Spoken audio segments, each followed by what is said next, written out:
What's going on, everyone? Thomas Jordan here for another episode. Today, we are joined by YouTube expert, documentary filmmaker, and recently the queen of cancel culture, Marley Jaxx. What's going on?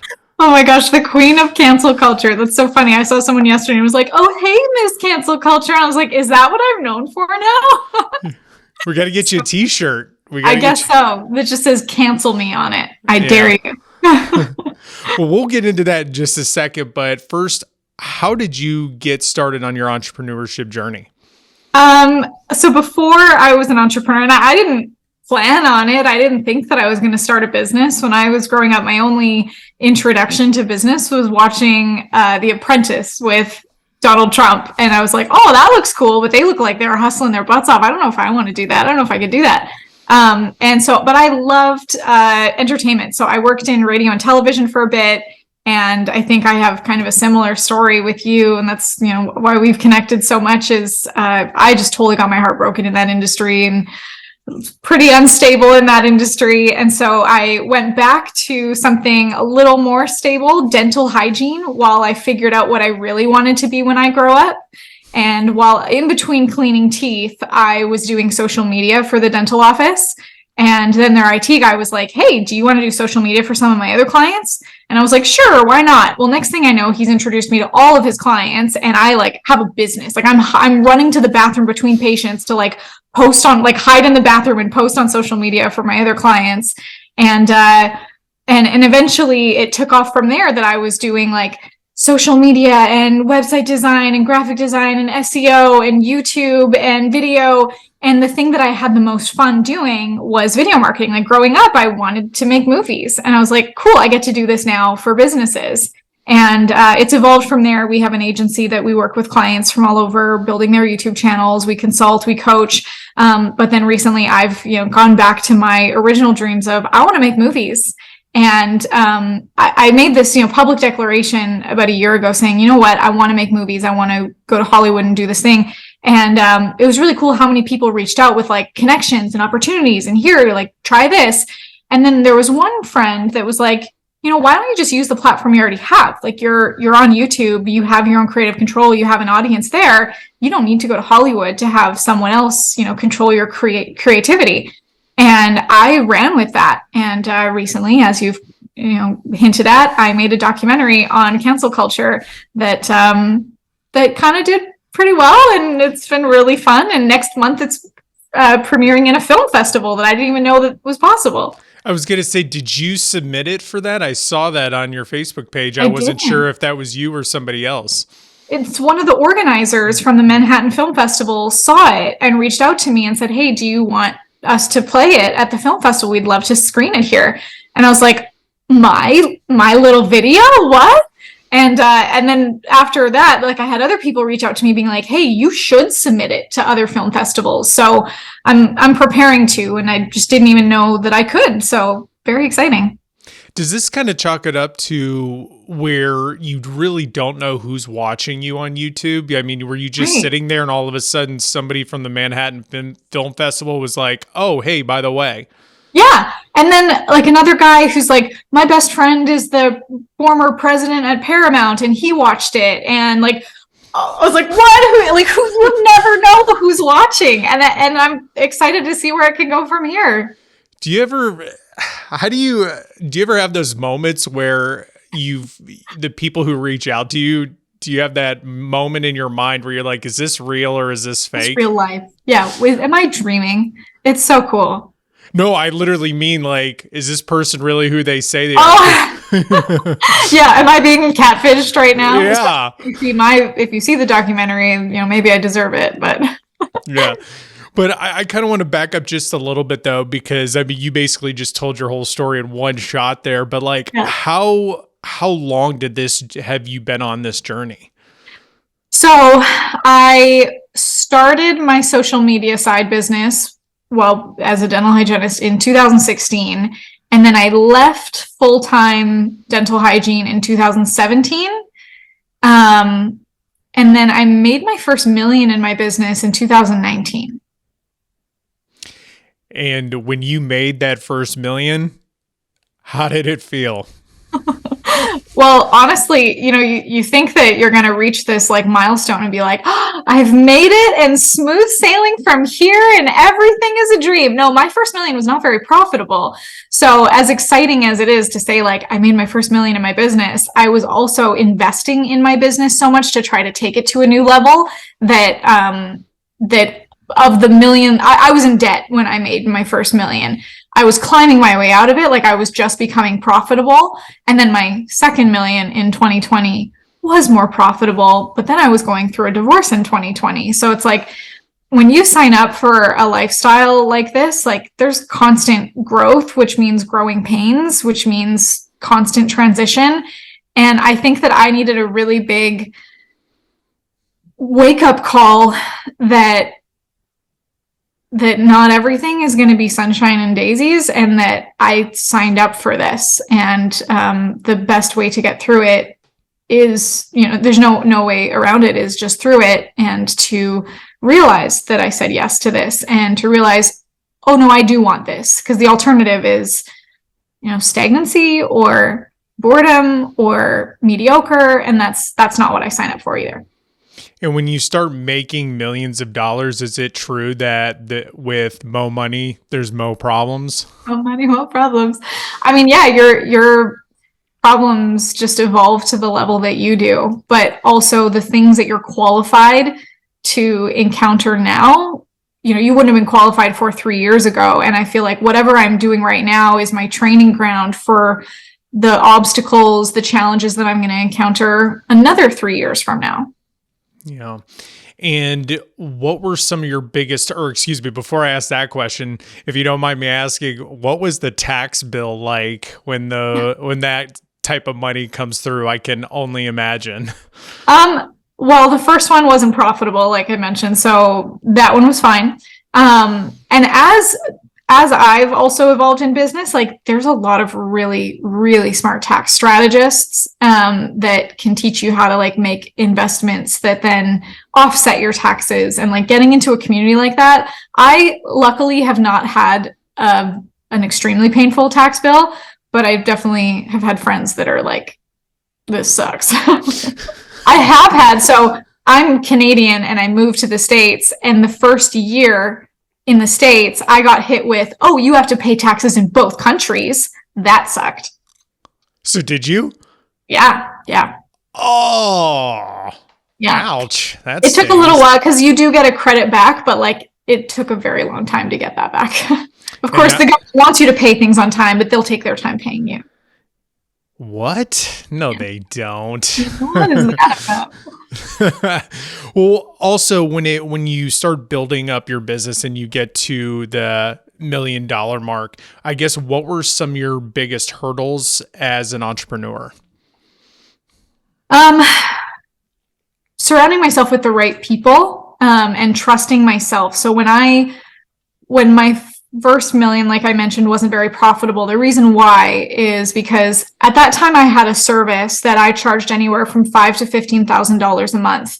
And really, to make $1 million in a year, it's only about $80,000 a month. So if I'm charging $5,000 to $15,000, that could be, like 8 to 10 clients there, which was all right. But my time was limited. So like I wanted more time to balance with the money. So I wanted to create a coaching program or a course where I could serve one-to-many instead of one-on-one, because I still had a ceiling on my time. When we talk about like becoming entrepreneurs so we can stop trading hours for dollars, I still was in a way. They were just higher value hours for dollars. So I wanted to create a coaching program, and I kept hearing everyone in my inner circle and my mastermind saying, you got to do these webinars, like do a webinar, sell a coaching program, and just do one every week, and like you'll make millions of dollars. And I had so many friends that were doing this and were great examples of this. But of course, what they don't always lead with is like, you're not just, one funnel away overnight the first time. And so the first time I did and I hired an amazing copywriter. I hired this amazing Facebook ad agency. I hired a sales rep to be able to get on sales calls with these potential leads that I thought were going to come through from this webinar. Again, this is the first time I'm doing this. I'm super naive, had no idea what it would take to create this. And so I just like hired really smart people, thinking if I hire people that know how to do this, like I'll be able to fast track my growth. And instead what I did is I just invested a lot, and I hadn't validated my offer, hadn't validated my marketing, my messaging, my audience. And so basically I just dumped a ton of money into what I thought was an investment that was going to pay off, but I needed more time to keep validating it. And I found myself 6 figures in debt and paying for people that like I just wanted to be able to trust them, but I had like offloaded my trust and not really looked at my own like intuition or red flags going off, and didn't know my numbers.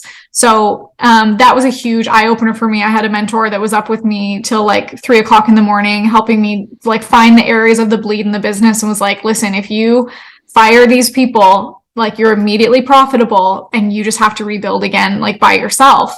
And so that was a really tough day that I, called these 3 people on my team that I paid to do this, the Facebook ad agency that was dumping money into that, looking back now, it would be easy for me to see like, hey, dumping money into ads, into something that you haven't validated, that you haven't even tested it organically to your warm audience, like, hey, you're dumping money down the drain. So yeah, I had to rebuild, but it was an amazing time looking back, because that forced me to rebuild and like speak to my audience directly. And I was the one getting on sales calls, and I learned how to sell, and I learned what my audience needed. And then I was able to rebuild, and the tuition I paid, like that 6 figures in debt, that was like a huge lesson for me to know my numbers, know how to sell, and know how to hire a team that you like put accountability around. It's not their fault. They were doing everything that I asked them to do, but I didn't know how to lead them. And was it stressful to be so far in debt? Because I think a lot of us, at least with me anyway, I never wanted to be in debt. I was that person who always, I'm still that person who pays their credit card every single month. Yep. And if I owe somebody $1, you would think I owe them 20 grand. So I stress out big time. How did you handle the stress for being 6 figures in debt? Yeah. And I'm the same as you. I those kind of open loops on me, I can't handle it. And so for me, I held a lot of shame, and it was a big secret. Like I did not talk about it to my family, to my friends. I thought that to my team, even, I just kept it quiet, thinking like, I believe in myself so much, and I know that I'm going to do whatever it takes to make this pay off, and it's going to work. And you hear all these people that like, they just keep pushing and pushing and pushing. And then like, boom, one day they have that overnight success. And I truly believed that. And thankfully I got honest with a mentor and said like, hey, I don't like, what do I need to do? Is it my sales calls? Is it this? And he's like, no, first of all, you need to, protect your butt. Like you got to change around, like let these people go and immediately get profitable again. Cause I had revenue in the business. It's just that I was investing so much to try to build another side of the business, which is another great lesson of like, if you try to chase 2 rabbits at once, you will likely lose both of them. So, and then after that, like that mentor of mine was so helpful in allowing me to see how meaningful this situation was, no matter how painful it was. And then I started sharing that story. Like I, got on podcasts and I shared like, I made this huge mistake and here's what I'm, crawling myself out of. And it was a huge lesson to me. Like, yes, very painful. Yes, very expensive, but it was also a tuition I paid to learn that lesson. And it was really cool how many people reached back out to me saying like, I was going through that and I thought that I had to be like quiet about my numbers. And I thought that I couldn't share these things and I didn't realize where I was making mistakes. So it was really cool for even sharing that and building a community around like, hey, as entrepreneurs, we're not going to have this overnight success. It's like 10 years to build that overnight success. And like, we can be honest about it along the way and like not be alone in our struggles. And you talk about letting these team members go. It sounded like you have a really good relationship with them. What was it like having to kind of step up as a leader and have that hard conversation to let them go? Yeah, that sucks. Like letting people go is always so painful, especially in my business. I look at my team like my family. You know how you talk about like you are the average of the 5 people you spend the most time with? My team is the people, these are the people that I spend the most time with. Like we're on Slack and Zoom and stuff every single day. And they're like family. We visit each other's families. Like I've, played with their kids. And so to let them go was really painful, and left them in a difficult position, and tried to leave them as best as I can. But sometimes when you're in those scenarios where you lose part of your livelihood, like things can get emotional, things can get heated. And so it did damage our relationship for a while. And I think about a year later, we came back to being friends again. And we ended up doing some work together in the future, but then I was a better leader and was able to, position things better for whether it's project work, or here's the expectations, or here's what we need to be successful. And I'm so glad that I got that lesson, as painful and expensive as it was, that now in my future hires, I love leading a team. And that was something that I never expected going into business. I never thought that I was going to have a company and employees and people that I help provide for their families.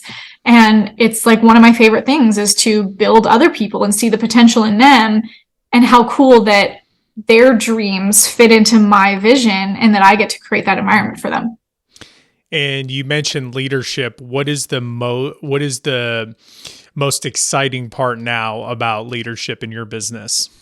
My favorite parts of my business is just getting on calls with my team, and we call them ideation calls, and we'll just be like, hey, what if we did this? Oh my gosh, what if we did this? And then we should do this. And it's so fun to have this confetti cannon of ideas in a Zoom call, and to see my team excited about what we're building. When we released the cancel culture documentary, my copywriter made this post of this has been the most exciting moment of my career to be involved in something that went viral.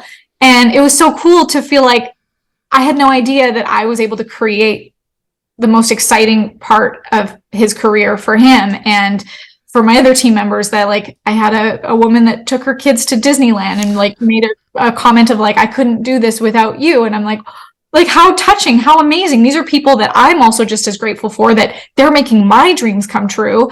And the thing that I said before, my favorite thing as a leader is that I get to set a vision, and there's people that their dreams fit into that vision, that we're all we all show up to work every day. What else can we create together? And how do you attract people like that? Because I have heard, and I'm sure you can validate this as well, when it comes to business, hiring people and finding the right team members for the right role is the hardest part. So how do you attract your dream team? I think that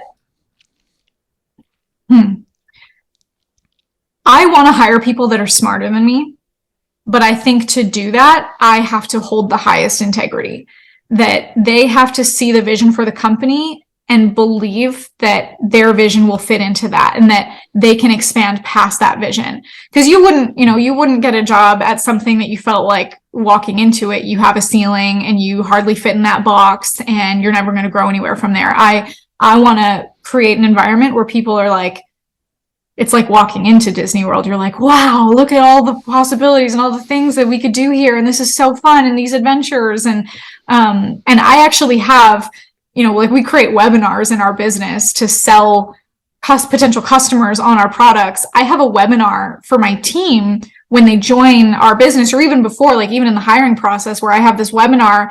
It's a pre-recorded thing that I just do once or twice a year, where I'm here's the vision for our company. Here's where we see ourselves going in 1 year, 3 years, 5 years. Here's our core beliefs.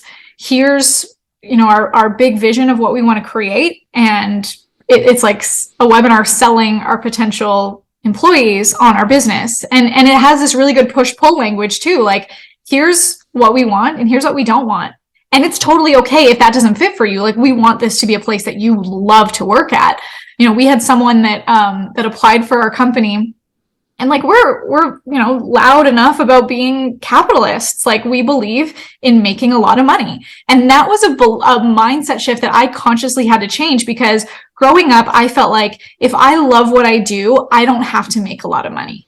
It's okay. You don't have to pay me that much. I believe that. And think of the unconscious block that you put on your wealth when you're like, oh, no, it's okay. Like, I'll just take a little bit. I don't need that much money. And so I had to consciously shift that of like, I need money so that I can create even more. Like when I think of all the visions of the movies, the documentaries, the things I want to make, I need to hire the best editors for that. I need to hire the best writers for that. Well, I need money to be able to create that. So one of our core beliefs is we create money so we can create more. And like, I believe in that so strongly. And that's something that I had to shift for myself. So it means a lot. Well, we had someone that applied for our company and they were like, I'm not here just to like line my boss's pockets with cash. I'm out. And I was like, oh, interesting. Well, then you're not a good fit. And also you misunderstood the belief that like, we're here to create. And yes, we're here to get wealthy so that we can do amazing things with that money. But if that mindset belief isn't there, they're just not the right fit for us and we're not the right fit for them. And that's totally okay. And how much pushback do you get for openly talking about you being a capitalist? So my boyfriend, Steve Larson, he is known as the capitalist pig. Like he wears a t-shirt with this bright red capitalist pig logo on his chest. And like, he gets a lot of heat for it, which is to me is like, you really come to terms. You really come face to face with what you believe in when you are tested and criticized. Like, how much do you really believe in this? When people are like, we've had clients that said that they got spit on at a gas station for wearing that shirt. But what shocks me about that is like, money is good. You can do good things with money. You can also do bad things with money if you are a bad person. So it's really more about like who you are. The back of the shirt says, get rich, give back. So I believe in it. And if people don't like me for my desire to make money, maybe they don't know me well enough to know what I'm going to do with that money. And maybe they have their own limiting beliefs, and that's not my business and not up to me to try to change them. And seeing the reaction of people just by wearing a shirt that says capitalist pig on it and the reaction that people give, I guess, hit your boyfriend and people who just wear the shirt, was that part of the inspiration for your recent documentary about cancel culture? You know, I didn't put it together at the time, but looking at it now, it's like, yeah, we're taking a stand for, financial freedom and freedom of speech. And yeah, it really aligns, doesn't it? The thing that really inspired cancel culture for me was like seeing, just how many people have limited their voice in fear of what could happen in retaliation, in fear of like people that don't believe in it. Am I going to get canceled or threatened? I've seen businesses that were doing very well, making millions, that just shut down overnight because they couldn't handle the criticism, or channels with millions of subscribers that didn't release content anymore because they were afraid of getting canceled or afraid of what people would say. And it's like, is that really necessary? Like, before, you could just unsubscribe. You didn't have to ruin people's lives. And people can say, oh yeah, I hate cancel culture, but what are we actually doing about it? Like, they just, say that to the little echo chamber, but what's actually being done instead of just talking about it? So I set out to make this documentary that would really provoke people. And we certainly did. I don't know how much you saw when like it first came out, but people were mad. Oh, I watched the whole thing. I was like, this is great. Yeah. And to be honest, and we'll get into it in a second, but I think I told you in a post, like, it actually inspired me a little bit because to release this one interview I did, and looking back on it, it's so funny because I try to give as much context as humanly possible because I have a broadcasting background. And the guy I did a interview with was one of my mentors, and he's got like 30 plus years. He was on the news desk before I was even born. And we were just kind of talking about how the media coverage is so skewed, and like how it's supposed to, you're supposed to get the facts right then and there, and not this whole like lag of like sometimes there's like a 3-month window, and then it's like, oh, these facts came out now. And we covered every sensitive topic there was. And I was like, oh God, here we go. Like in one foul swoop, this whole podcast thing is up in smoke. And I was just like, whatever, I don't even care. And just, this has happened twice to me now. When I think something bad's going to happen, you know what ends up happening? What? Absolutely nothing. Absolutely nothing. Why do I worry so much? Yeah, it's like we're scared of this boogeyman. I mean, I'm sure I've always known where the line is or whatever, but I mean, and there are certain things that can get you canceled. But like I said, I think the way you did it was, I think it was great. Thank you. Yeah, it was quite an adventure. Yeah. What was the hardest part about that documentary? I know you were poking the bear. And I don't want to ruin it for the people who haven't watched it, or maybe I do because I have so many questions about it. But did you really get arrested? No. Okay. Okay. Because I'm just, maybe it's just because I'm naive, because I'm just like, I believe Marley Jaxx is telling this story. I believe everything I'm seeing. I get so like invested of it. But then I started looking at the comments and people, and I think there was this one girl, I wish I would have written her name and found the comment, but she was giving you a hard time because it was fake.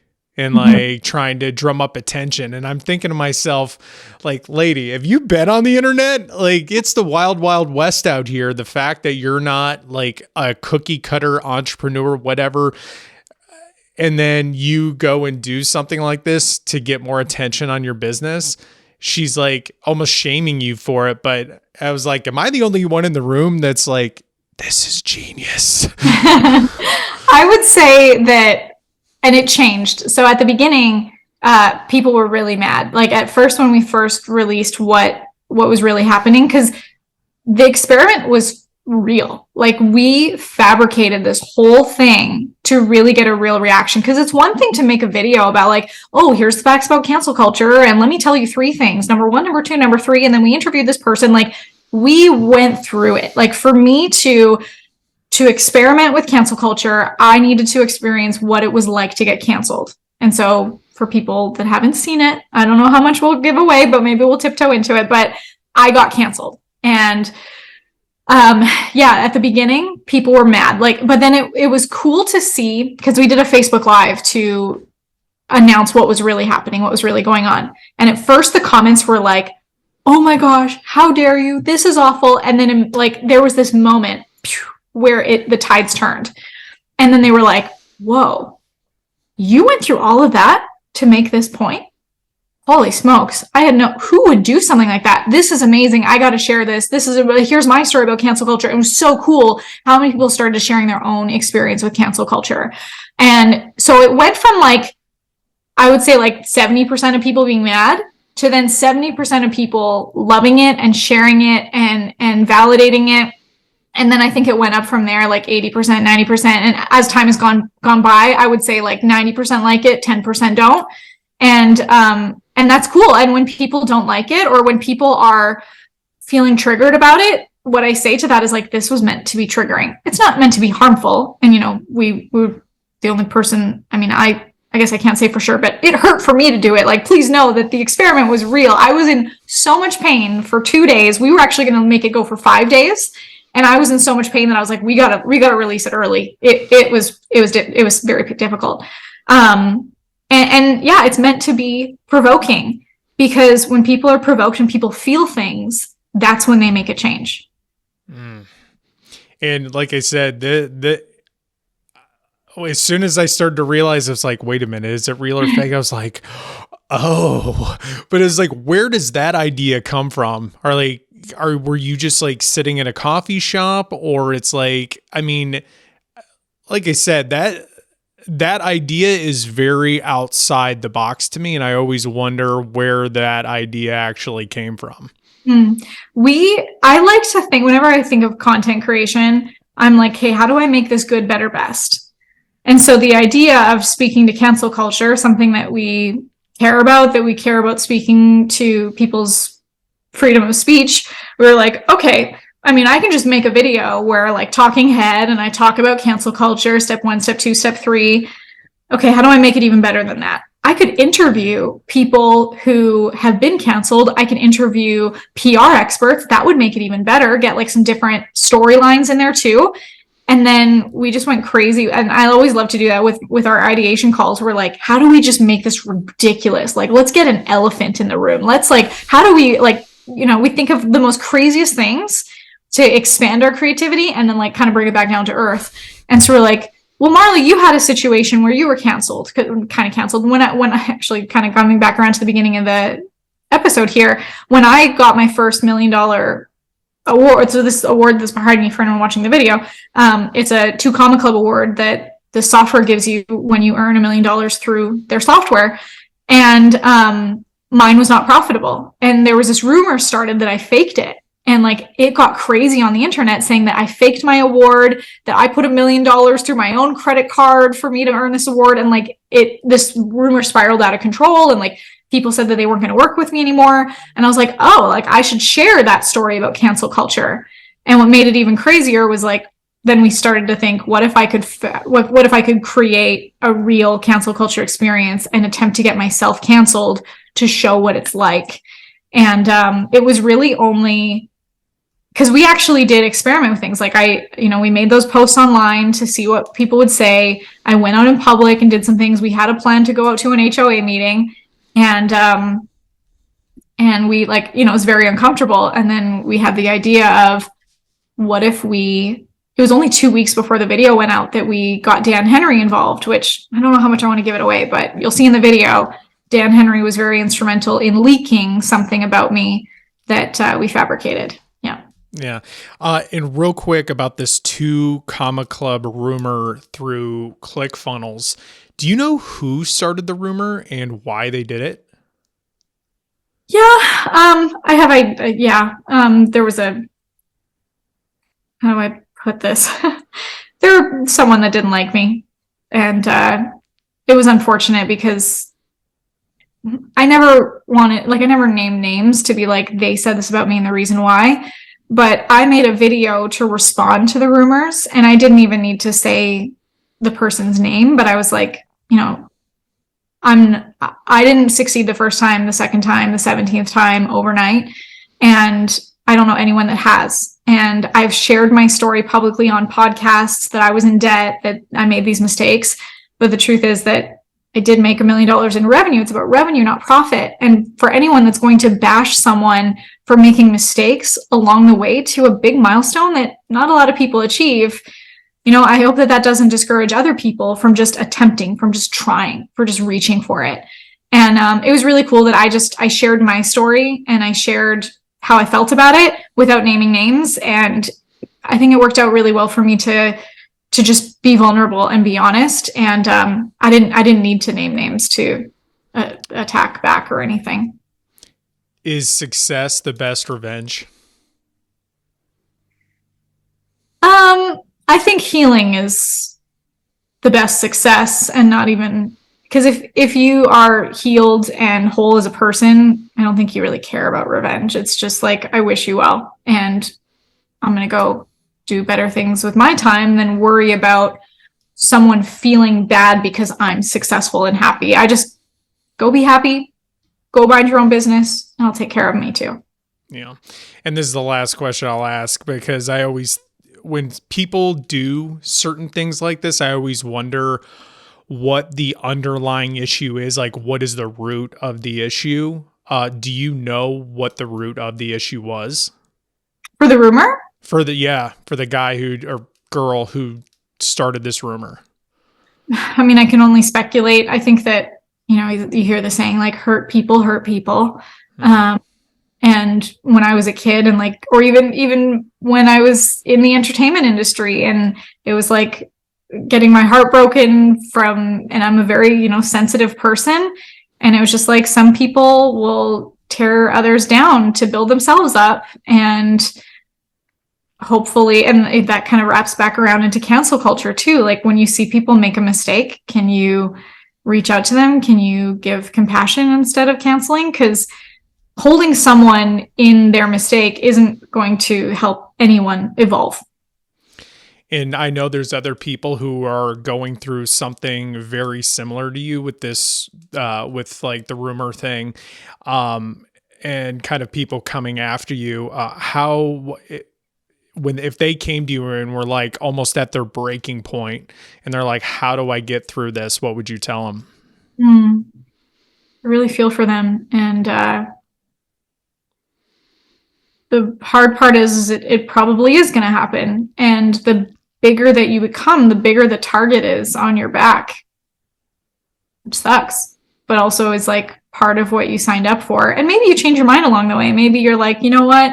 I'm happy to not play as big or play a bigger role in a smaller community. And I'm never telling anyone to play smaller, but like it does take some desensitization maybe, or strengthening in your mindset of what really does matter. When I was going through the cancel culture experiment, it was very painful for me. And now on the other side, and like anytime I would open up my phone to see the new comments, it was awful. It was addicting. It was awful. It was so painful, but it was also like, what else did they say? What happened now? And I had to compartmentalize the discomfort. And there was something that happened in coming back from it after, because it was like 2 days of the experiment and then another, I would say, like week of the hype after the documentary released and then kind of slowed down, that every time I pick up my phone was like bracing for impact. And now I feel like it's desensitized me a bit. And kind of like what I was saying earlier, what you're going through now is your training ground for what is being prepared for you, what's going to come up for you in the next, months, years, as you continue to walk this path. Think of the things that you're doing now that 3 years ago you never would have been qualified to do. And you get to go at your own speed. I think, like, if things are intense, like, take a break, step back, get some therapy, get some support, surround yourself with other people that have been through it. And hopefully with the conversations happening around cancel culture now, it's been really cool that I've seen people online that are calling out cancel culture behavior and being like, hey, you guys can just agree to disagree and unsubscribe if you don't like it. You're welcome to unsubscribe. That's a fun response that I have in my back pocket all the time. If someone doesn't like something or they say something negative, I'm like, hey, you're welcome to unsubscribe. Thanks for stopping by. And you mentioned being addicted to the comments for your documentary about cancel culture. What emotional roller coaster were you going through? It was so painful. So when you see the documentary, that is real emotion. And we actually have a follow-up coming up very soon called Fabricating a Scandal. And because we filmed a lot of behind the scenes of creating this. And there's this one scene that I haven't even seen yet, but my videographer, like, I can see that he gets a little bit of tears in his eyes when he talks about it. He's like, because we rushed, like, we got together Friday morning, me and my editor in our office together, that I'm like editing with him to try to push out this video as fast as we could, because we were still filming during those last days to get the reaction and put the reaction in this video. And I'm like, we need to get this out today. I cannot live another day like this. And so we have the camera just set up and filming while we're editing. And he's like, there's this moment where you like step back from the chair and you're just in a daze, and like you walk to the kitchen and you pace back, and like you are just, your lights are on and no one is home. And I think that's how it would be a very dangerous state to live in for a long period of time. It was constant anxiety. My hands I could not stop shaking. I didn't know who was talking about me. I didn't know who, because I was at an event with a lot of my peers, and I walk in the room and there's like 100 people that I know, and I don't know who knows. I don't know who's seen the leak that happened on social media. I don't know if they don't like me anymore, if they're thinking bad things about me, if the rumors are also flying. And so I had to compartmentalize in my brain and just push it to the side and focus on the vision that I had for the outcome of this documentary, but also be unattached to that outcome because I had no idea what was going to happen. And with cancel culture being such a sensitive topic in your documentary and all the emotions you did go through, how did that affect your personal relationship? So Steven, the whole time going through it, like he's the best. Like for him to be beside me through all, because of course people were messaging him being like, are you okay? Is Marley okay? What do you need? How can I get? And we told like our inner circle of friends, like, you know, our close friend group, our parents and stuff like that. I actually didn't tell my mom. I told his mom and I forgot to tell mine. She didn't see it. She doesn't go on Facebook very often. So the first time she saw it was when she saw the documentary. But yeah, he got messages. A lot of my friends, close friends, got messages too. And I was like, hey, if you get messages, either like don't respond because it'll be over in a few days, or if you, because I also made a post on my social media saying, don't believe everything you see on the internet. I'll explain more soon. And so they would sometimes screenshot that and share that as a response and be like, this is all I know, which was true at the time because I was like, hey, we're doing this thing, something's gonna come out, I'm fine, I'll tell you more after. So like not many people actually knew what was going on. So people were worried. I had like two people, not anyone that I was like super close with, more of like acquaintances that were very mad at me, that said, I was so worried about you. I spent time defending you in the comments. I couldn't stop thinking about you for 2 days. And now I realize that that was a huge waste of my time and I feel emotionally manipulated. And I, you know, apologized for that. And that was never my intention. But also in like processing all the comments that I got, I had a mentor of mine say like, you're not responsible for how other people feel. Like you're not responsible for their triggers. And this is an exercise of being aware of how we are triggered, not and unintentionally and unconsciously. And of course I never intend to like hurt anyone through my actions. And so I apologized and meant it, but it also is, yeah, like I said, a good exercise to be aware of our triggers and maybe codependence with people.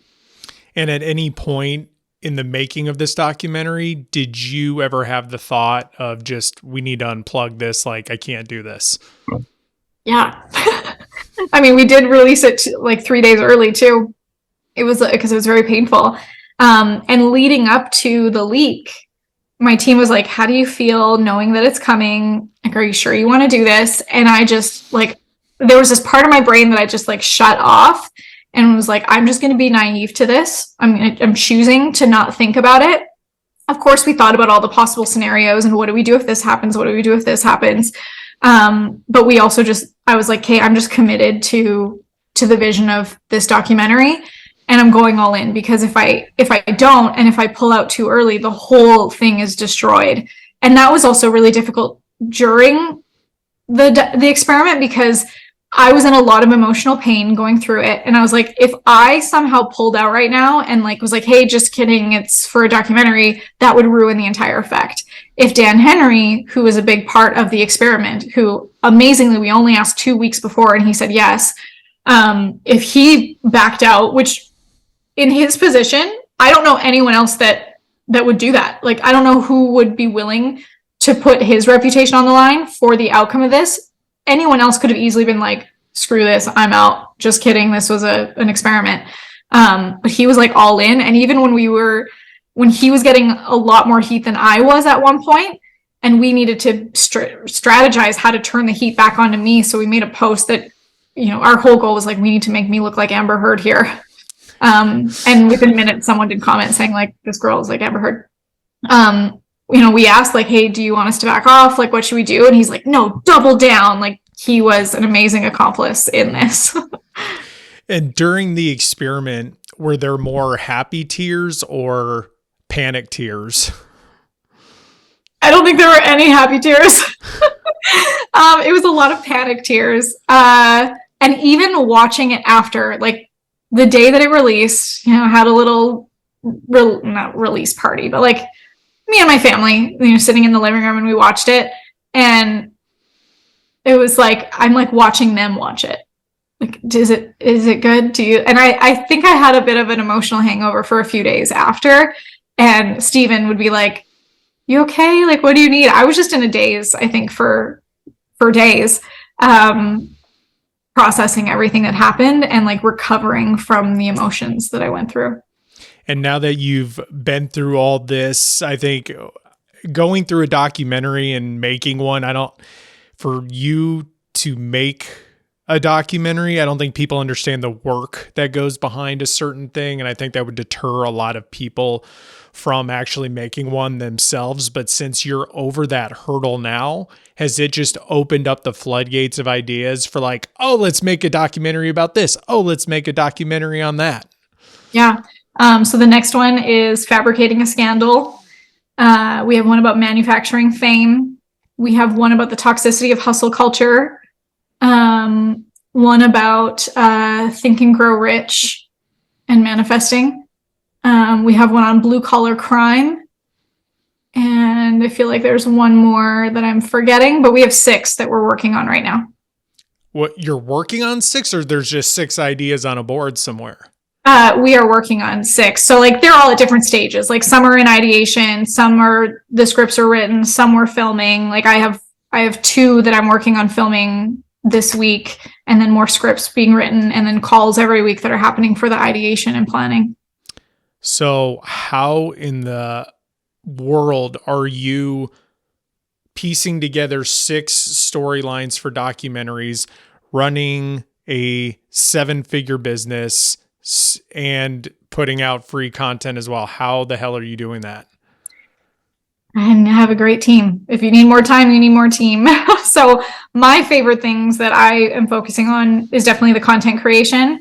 And then I have, the team that's handling the marketing and the fulfillment for our coaching programs and everything. And I kind of dip into there. We have a great system that all my meetings are on Monday. And then we have also just creative meetings on like Wednesday and Friday. And then the rest of the time is me filming. Wow. Because I've got a selfish question for you. So the way my brain works, anytime, even with like this whole like online space, as far as like coaching and programs and mentorships and things like that, there's so many things you have to learn, whether it's, if you're on YouTube, it's the SEO, the titles, the thumbnails, the videos, the video editing, the scripts. It's like, okay, with webinars, there's webinar software, there's messaging, which is like a whole nother thing. Then it's like Facebook ads, YouTube ads, how to hire. And what ends up happening to me is my brain just gets so overwhelmed, it just completely shuts down. Is it like that for you? And if it is, how did you push through that? And if it's not, I don't even know. I used to be someone that I would be like, I could jump from one thing to the next, to the next, to the next. And I realized, I think there was like a video that someone talked about productivity and like the efficiency that's lost in context switching. Like for me to go from being like writing, which is a very like, for you to write great content, you got to be in deep flow, and switching context is like waking up from a dream and having to fall back asleep again. And so I realized how much I was thinking that, I'm being efficient, I get so much done, but I was never going deep. And so I structure my time that I have like this deep work, uninterrupted sessions to do the creative things. So like on Mondays are my faster paced, go from call to call to call that can be on different things. Tuesday and Thursday, I'm like deep work, creative work, don't interrupt me, or it's filming, which is also, can't really be interrupted while filming. Wednesday, I have half of the day is deep work, and then half of the day is like maybe some meetings. And if not meetings, then I just keep in my deep work. And then kind of the same thing for Friday. Friday's pretty light too. So I just kind of shift my time that it's like, here's where I multitask, here's where I do deep work. So for somebody like me who gets overwhelmed when there's a million things coming at you and you just kind of stop, do you have any advice for somebody like me or anybody else who has that issue too? And maybe for you, you are someone that like just having uninterrupted cave time, deep work is the most efficient thing for you to do. Like for Steven, his zone of genius is you leave him in a cave. He like, don't interrupt him. His phone's on do not disturb, and he comes out with masterpieces. For me, I like working with people and having the frantic, almost like creative energy of like, let's do this and let's do this and let's do this. but then I also need the deep work time to process that and put it into play. So I like to have a variety. And I think it's just a personal preference, and also seeing what works best for you and what is most efficient for you. Yeah. And Marley, I could pick your brain on this all so day. Fun. I know we could just keep going, but I want to be respectful of your time. So I'll just get to my last question, and then you can tell people where to find us, or find you. But if you, like, and not to sound so cliche when I say this, but tomorrow is never promised. And I just wonder, have you ever thought about like your last day? And if you have, and I know you got 6 documentaries in the can and everything like that, but is there one piece of content or one video or one documentary that you want to make sure is here before you leave? And if so, what would it be about? Gosh, that's such a good question.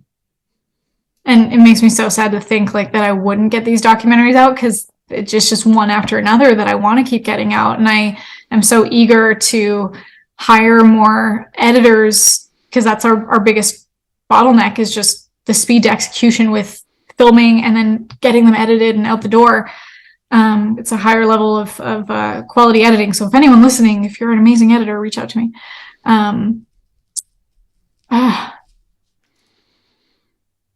All of them. I've told my team, and I actually have a video locked away in a secret folder in Google Drive that's like, if I die. And it's a video of me just like, here's what you got to do next. Okay, give this to the kids, give this to Steve. Okay, make this video, put this out. I would just really hope that my team would keep doing all the documentaries that we've planned, and whether they got to act it out themselves or they find someone that looks like me to be the face of it.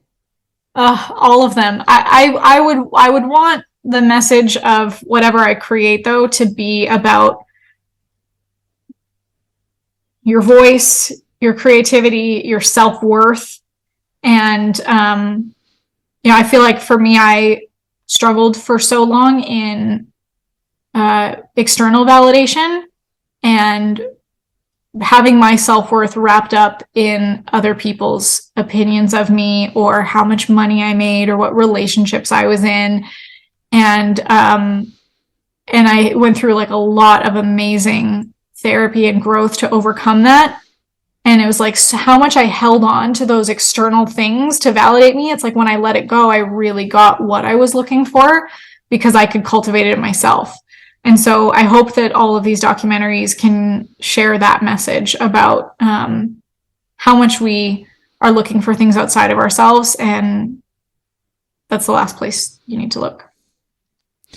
That's amazing. And like I said, just your energy. And for those of you who don't know, we met a long time ago. I meant to look at how long it 2016. 2016. That's crazy. And I don't know, even then, before, you've accomplished so much, you're one of those people where when you're around them, that energy is, you could just feel it. And I think that's amazing. I think you're amazing. I think the work you do is amazing. And, you can't go anywhere. So not going anywhere. But, and if people want to watch the documentary, potentially work with you, check out your YouTube channel full of value, where can people find you? Yeah, please do go watch the cancel culture documentary. Go to youtube.com/Marley Jaxx. If you do, leave a comment, tell me that you came from this podcast, and so much love to Thomas. And then Instagram.com/Marley Jaxx. I respond to all my DMs there. Like, actually, any comment or anything is always from me. It's never from a team. So feel free to reach out. And if you want to see what we do for clients to help them grow their YouTube channels, you can go to VIPleadmachine.com.